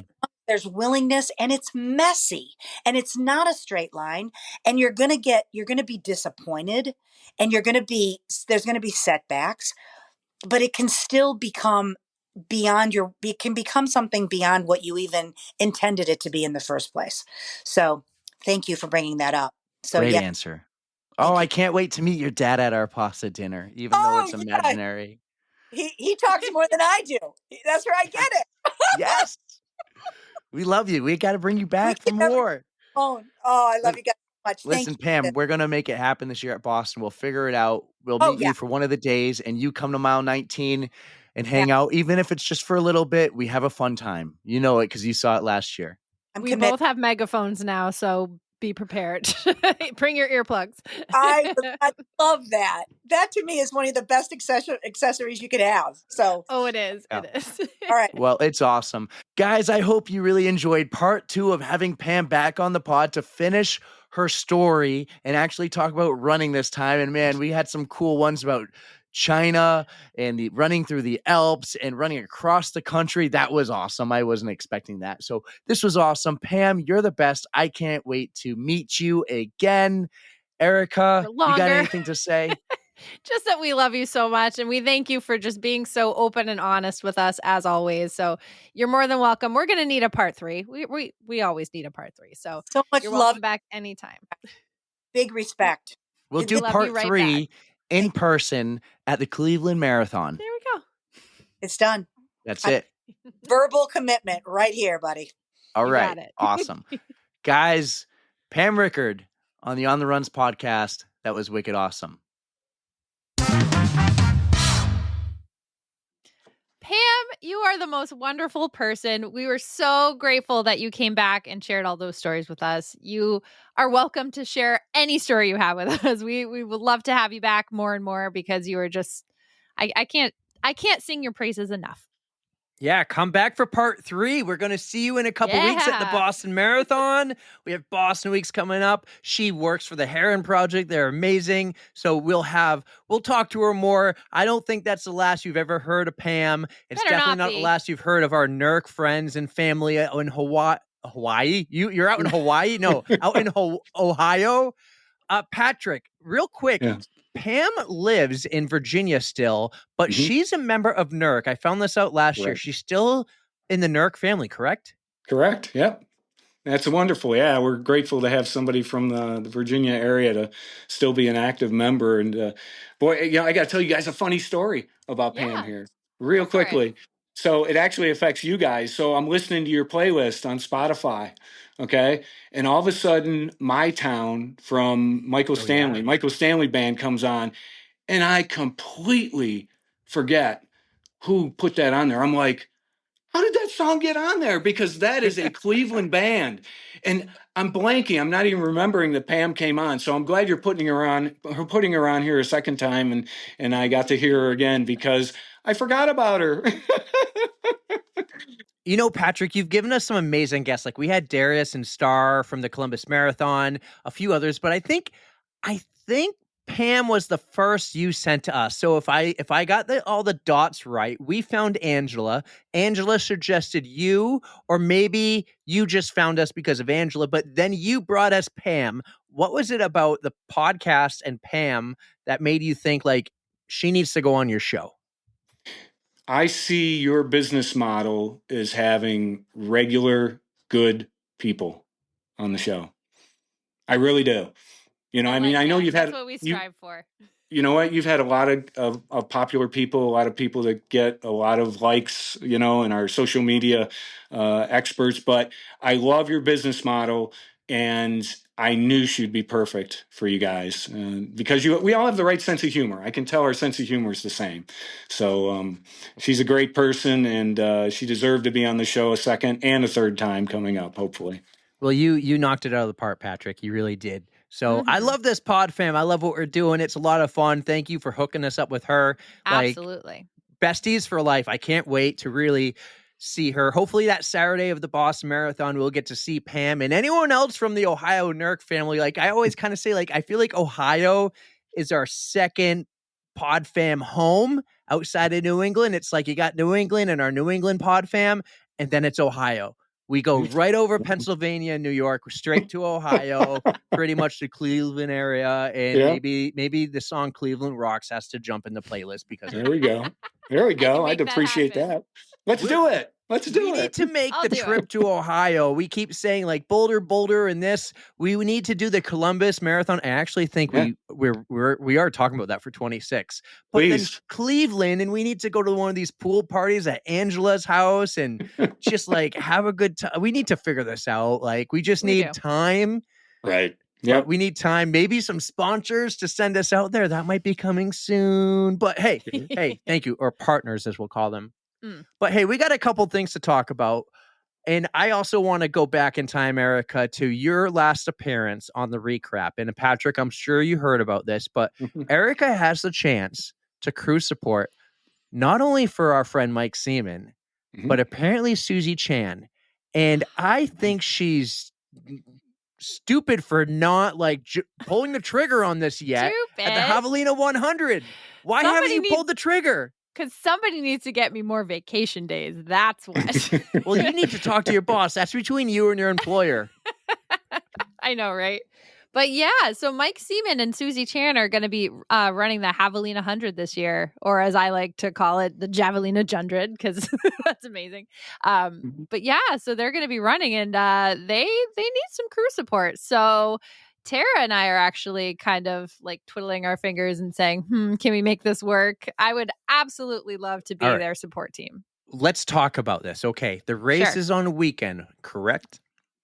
Starts on a Saturday and it goes to what? Is it 100? So I think it's a 30-hour race. I think you have 30 hours. So it would end like midday Sunday. So what if you just took like a half a day Friday and all day Monday? Like 2 days at max. You don't need to be there for the expo and everything before. You don't need to be there after to rub Susie's feet, even though I'm sure you would love to. You just need to show up for the actual race, have an appearance, like do some kick-ass crew support. I mean, Erika, this is a no-brainer. He just wants content. I know I know, right? Why don't you come with me? It's only a day and a half. You're gonna learn. Actually, this is more important than content. This really is. This is a connection, a personal connection that's gonna build into more connections, and that will ultimately lead to more content. So this is Patrick. I'm playing the long game here of content. I see. All right. I honestly really would love to go. But so yeah, October is a very busy month for me. I have the Chicago Marathon. I have my Ghost Train 100 miler that I'm going to be doing. When is Javelina?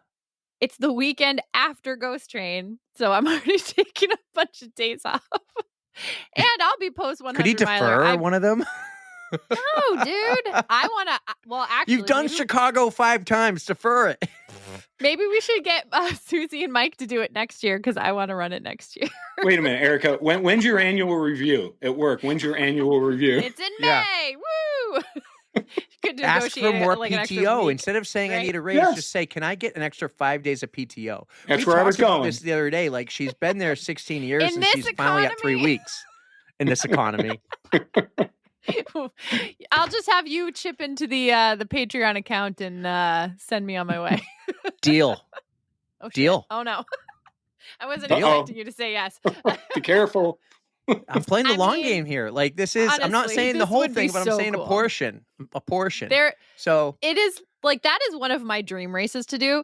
So getting the inside scoop at like how it operates, and even if I did like a loop with Mike and Susie, I think that would be super cool. Just get a little intel, you know? This is a no-brainer. I don't know why we're talking about this. Like, why is this a discussion? Okay, it's still March, okay? We have some time.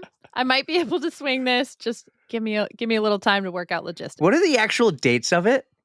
It's like the 26th and I don't know. Of September? October. No, October? Maybe I'll come. Maybe I'll come. It's the weekend before NYC. I'll take We're the both sandwiched sandwiched in between. Yeah. Did you hear him, Erika? Yeah. Oh, he's going to You take threw the that out boys. there. I'll take the boys. You know, I'm going to hold you to this, man. I'll bring my hat too. So I believe it is the 25th and 26th of October. Don't quote me on it, but if it's any other weekend, I won't be able to go. You know, I think you got to go with Patrick's approach here. You got your annual review coming up in May.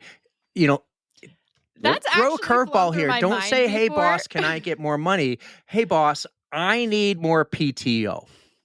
I honestly don't think that would be much of a problem, but who knows? I've Hey, actually go thought for of it. that too. It doesn't hurt to try. Yeah. Yeah. Mm. And Do just it. say, like, I'll make it up somewhere else. You But know? before I go booking my travel arrangements, let's True, talk to true. Mike and Susie. Make sure they actually. I thought you need already people. did. I thought you had the invite. Well, he threw it out there at the Boston Run Show, but I want an official invite. You know, Well, like, I'm going to hey, clip we this. thought about this. Let's go. Mike Seaman, does Erika have the official invite to crew support you at the Javelina 100? I'll send Pterodactyl too. We're going on a road trip. I'll bring snacks. That would be awesome. That would be so cool. You know, honestly, I'm jealous that it's even in consideration. Like, it's taught, like, that's so cool that you could probably pull that off if like the scheduling and everything worked out. So that's cool. Good I will luck. keep it in the back of my mind, probably more in the middle of my mind, so I can actually swing this because I think that would be super cool. So, hey, we got a couple laundry list of items here to clean up, and maybe I have some questions to get your opinions. The first one is this week, we're going to finally, or this coming weekend, we're going to finally drop some of the March Madness poll questions. Okay, so we got the On the Runs playlist for March Madness this year. Other things coming up is batch 1 is done and batch 2 is coming out for the Boston Marathon mini episodes. You're going to hear batch 1 soon on the pod, but it's already on the YouTube channel, and check very soon on the YouTube channel for batch 2 of the mini episodes. We've talked to about so far, I think maybe 16 amazing people, Erika, and we actually have more, and sadly, I'm going to have to email some back and just turn them down. I keep getting requests, and I've actually turned some down. We don't have the time anymore. It's just, I feel so bad sending like sad emails, and I make sure to pay attention and read theirs and say good luck, and then they never respond, and I'm like, they hate us. But, we can only do so much, guys. I know. So YouTube question though, I'm playing around with the structure of YouTube, and it's the structure that I do drops, and I'm thinking, do you guys really like the full-length episodes with the intro, the guests, and the outro? Or, here's what I'm thinking, we could just drop like the guest segments on YouTube. And so you don't need to, if you want to see, we'll just use Susie Chan as example. Susie Chan's episode, you don't need to go through all the crap of the intro song and all that, right? We could, though, also have a different playlist for like just the outro and the intros. So I'm thinking about doing that. It is, let's be honest, it's more work for me. It's more work for the admin, but You know what I'm going to say? I'm going to vote whatever is easier for you. So you're going to have to get somebody else's opinion. But would people like to see it more, you think, on YouTube, just the guest segment? Like, they come to the podcast to listen to it all, But on YouTube, I'm thinking gonna that's ask the way my to go. dad. He's a YouTube guy, and he watches our show based on that. So why don't I shoot him that question, and I'll give his feedback to you when he lets me know. Yeah, and everyone else listening, jump in the DMs or in the comments of this episode that you see 154 for Pam and say, hey, full-length YouTube episodes or separate it, the tros and the guest segment separate. I see Patrick nodding here. Patrick, I think, is with me here. Yeah, I like, if I was voting, I would say just put the guests on. Just put the guests on. And I could still put everything, but not everything in one video. And that also will bump up our video counts. You do you, boo. So, hey, one other thing I want to mention, Erika, as she's not paying attention. She's on her phone. Texting my dad. Texting your dad. So you remember my one of my boys, Tommy, broke my TV back in troublemaker. Around the holidays. No, that's actually Tyler. But Tommy broke the TV. Oh, I thought he was the fire alarm puller. He was actually. Tommy pulled the fire alarm too. Tommy's turning into a little monster. How does a 4-year-old reach the fire alarm? Well, listen, man, I've almost taken some pictures to show you how low the fire alarms really are in some places. I didn't ask that. I was asking for a friend. So he broke my TV. We get back from Mexico the other week, and my mother-in-law picks us up, and she goes, oh, by the way, I bought you guys a TV. It's going to get delivered on Sunday. I'm like, great. And Ashley's like, why? And I'm like, what do you mean why? But anyways, we got a TV coming. I go, how big is it? She goes, oh, it's the same size of the TV you had. I'm like, okay, that's cool. You know, I don't have to buy a new TV stand or anything. We had a 50-inch TV. She bought us a 75-inch TV. This thing was a monster. I have nowhere to put this. It's so big, I don't know what to do with it. It's going to get broken. Right, it's going to get broken. So, you know what I said? Can I exchange it for a smaller one, please? Like, oh my God. So it's just add on to the house. Just add on to the house. Demo. Yeah. So it's so big, I can't move this thing by myself. And then I just worked out of Justin Spencer, and my shoulders are killing me, and I can't lift anything. And I know I'm going to go exchange one at Walmart because she bought it from Walmart. And I find the one I want. I need to have my dad to come over and help me move this thing. Well, I'm on the phone with my sister, actually. I was having a conversation with her. I forget what, probably talking about how beautiful she looked at her wedding and how amazing Mexico was. And then Tyler comes over to me with these straps, right? And I'm like, where do you get these? And he has scissors trying to open this 75-inch TV. God. He took the straps off, and I'm like, oh my God, you're going to break it before he can even return it. What are you doing? Sounds about right. Oh my God. So because it had all these straps on it and stuff. So I finally return it, almost destroyed it trying to get it back to Walmart. And now I got a new 55-inch TV that's now hiding in my room so no one can destroy it. When the TV broke in November, I said, and it's kind of funny, the timing, we'll get a new TV when the snow melts. And we're pretty much there. So there you go. It will only last another week in my room until I really set it up. Maybe might be 2. Maybe I'll just set it up in my room. It's for me. So we no longer have cable. We no longer have cable. We dropped that, but hey, I can watch all the other apps and I can watch On the Run's podcast on YouTube. So make sure you hit that subscribe button. Erika, do you have anything else before we cut this one off? And I'm glad we finally figured out how to podcast again. There was one more thing I wanted to add, and it has to do with Pam and her song selection. Actually, Pam is one of the select few that we allowed to have 2 songs during her first appearance on the podcast. So she picked My Town and Mr. Blue Sky from ELO.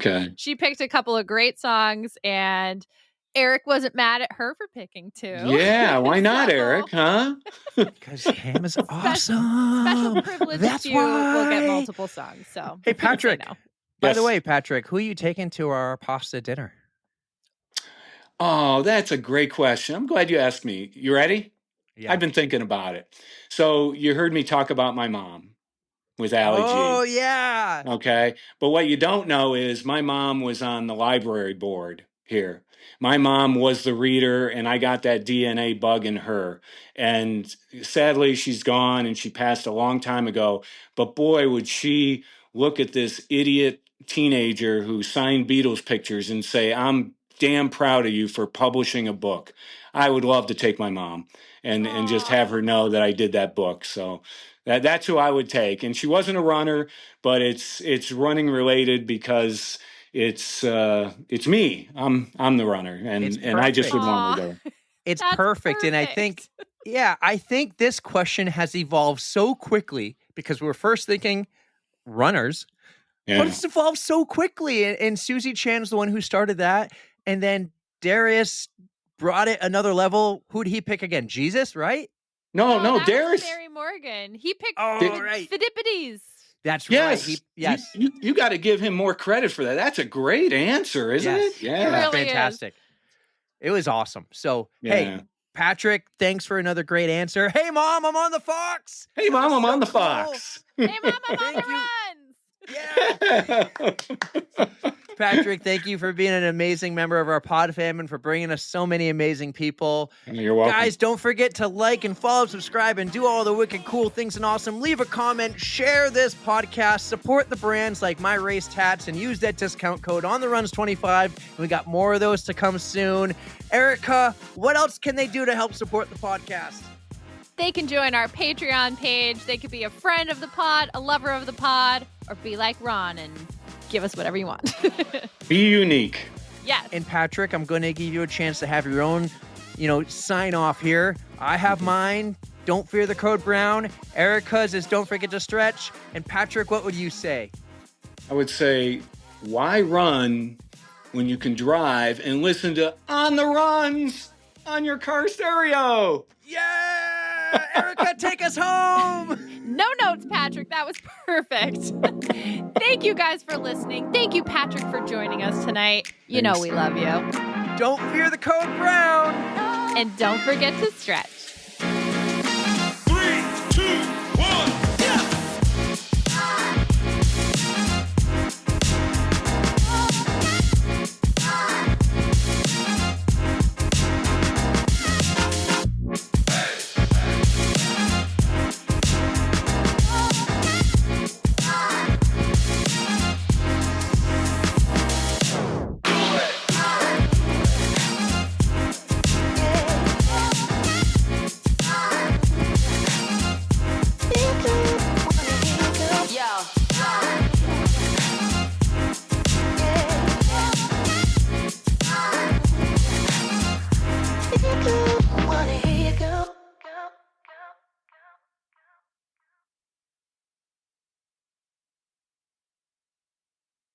You know what's really cool about that answer is just before we started and I told you I was in the shower thinking about you because I thought about the t-shirt, right? That's not a weird thing to say to somebody.